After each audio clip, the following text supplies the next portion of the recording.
প্রযুক্তির কল্যাণে আমাদের প্রাত্যহিক জীবনের বড় অংশ দখল করে নিয়েছে ব্লুটুথ ইয়ারবাড কিংবা হেডফোন। যাতায়াত, কাজ আর অবসরে কানে একজোড়া ইয়ারবাড এখন সাধারণ দৃশ্য। তবে এই ছোট ডিভাইসটির ভুল ব্যবহার আমাদের অজান্তেই শ্রবণ শক্তির অপূরণীয় ক্ষতি করছে। গবেষণায় দেখা যায় উচ্চ শব্দে দীর্ঘক্ষণ অডিও ডিভাইসের ব্যবহার কেবল কানে কম শোনা নয়, বরং ভারসাম্যহীনতা ও মানসিক অস্থিরতার মতো জটিল সমস্যার জন্ম দিচ্ছে। স্মার্টফোনের সাথে তাল মিলিয়ে হেডফোনের ব্যবহার গত এক দশকে বেড়েছে কয়েক গুণ, কিন্তু এই আধুনিকতার আড়ালে লুকিয়ে আছে বড় ধরনের স্বাস্থ্য ঝুঁকি।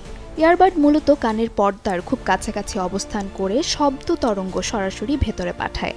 আমরা যখন টানা 85 ডেসিবেলের বেশি শব্দে গান শুনি বা কথা বলি, তখন কানের ভেতরের অত্যন্ত সংবেদনশীল ও সূক্ষ্ম কোষগুলো ক্ষতিগ্রস্ত হতে শুরু করে।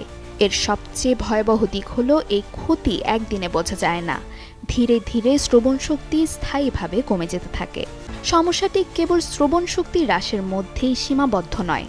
কানের সুস্থতার জন্য স্বাভাবিক বাতাস চলাচল অপরিহার্য, কিন্তু ইয়ারবাড কানে শক্তভাবে আটকে থাকার ফলে সেই পথ বন্ধ হয়ে যায়। এতে কানের ভেতরে ঘাম ও আর্দ্রতা তৈরি হয়, যা ক্ষতিকর ব্যাকটেরিয়া এবং ফাঙ্গাস জন্মানোর উপযুক্ত পরিবেশ হিসেবে কাজ করে। এছাড়া কানের প্রাকৃতিক মোম বা ওয়্যাক্স, যা বাইরের ধুলোবালি থেকে কানকে রক্ষা করে, ইয়ারবাডের চাপে তা কানের আরও গভীরে চলে যায়। ফলে কানের ব্যথা, দীর্ঘমেয়াদী ইনফেকশন এবং চুলকানির মতো অস্বস্তিকর পরিবেশ তৈরি হতে পারে। দীর্ঘদিন এই অভ্যাস বজায় রাখলে আক্রান্ত ব্যক্তি টিনিটাস নামক জটিল সমস্যায় পড়তে পারেন, যেখানে কানে সারাক্ষণ এক ধরনের অস্বস্তিকর শব্দ হতে থাকে। এটি রোগীর মানসিক প্রশান্তি কেড়ে নেয় এবং দৈনন্দিন কাজে মনোযোগ নষ্ট করে।